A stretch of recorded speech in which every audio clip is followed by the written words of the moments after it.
Good morning. This is Father Stephen Kelly from St. John's Church in Detroit, and we're continuing our series of daily morning meditations where we generally look at one or another of the lessons that are assigned for morning or evening prayer, what is known as the Daily Office Lectionary.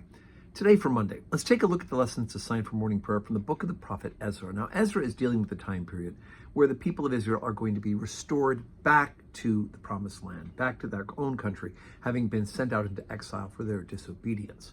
And of course, part of that will be the rebuilding of the temple. Now, God uses the kings of Babylon to accomplish his purpose and will. Nebuchadnezzar, even though he's not a member of the covenant, he's not a believer in the one true God, God says that he is using him to have his purpose. And now we go a couple generations later, and we hear of Darius, the king, his heir, who has to now fulfill God's purpose in returning the people back to the promised land. And of course, this will deal with some of the items of the temple. So Ezra chapter 5, beginning at verse number 1. Then the prophets, Haggai the prophet and Zechariah the son of Iddo, prophesied unto the Jews that were in Judah and Jerusalem in the name of the God of Israel, even unto them. Then rose up Zerubbabel the son of Shealtiel and Jeshua the son of Josadak, and began to build the house of God, which is at Jerusalem, and with them were the prophets of God helping them.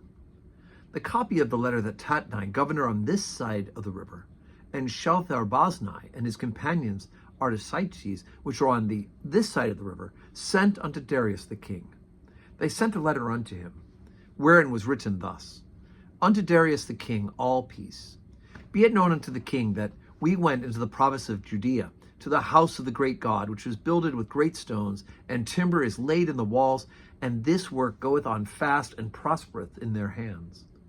Then asked we those elders, and said unto them thus: Who commanded you to build this house, and to make up these walls? We asked their names also to certify thee, that we might write the names of the men that were chief among them.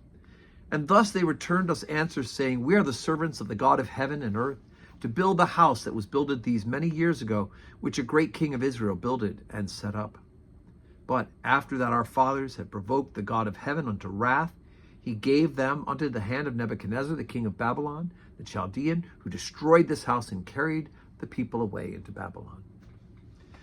But in the first year of Cyrus, the king of Babylon, the same King Cyrus, made a decree to build this house of God, and the vessels also of gold and silver of the house of God, which Nebuchadnezzar took out of the temple that was in Jerusalem, and brought them into the temple of Babylon.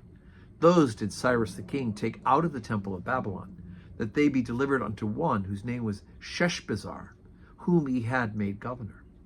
And said unto him, Take these vessels, go, carry them into the temple that is in Jerusalem, and let the house of God be built in his place.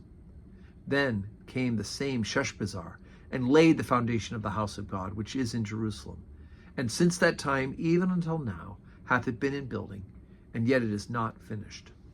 Now therefore, if it seem good to the king, let there be a search made in the king's treasure house, which is there at Babylon, whether it be so that a decree was made of Cyrus the king to build this house of God at Jerusalem, and let the king send his pleasure to us concerning this matter.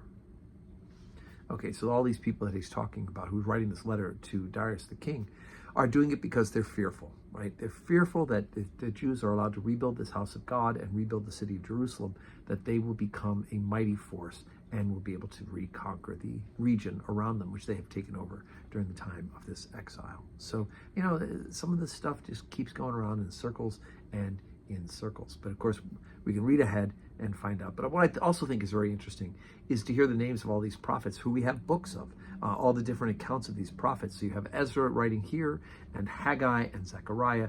Both of those prophets also have books in the Bible as well. So today is Monday, 12:15 Holy Communion. It's going to be a hot and sweltering one, so come dressed comfortably.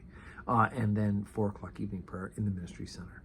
And may God grant us a Monday that is full of blessings.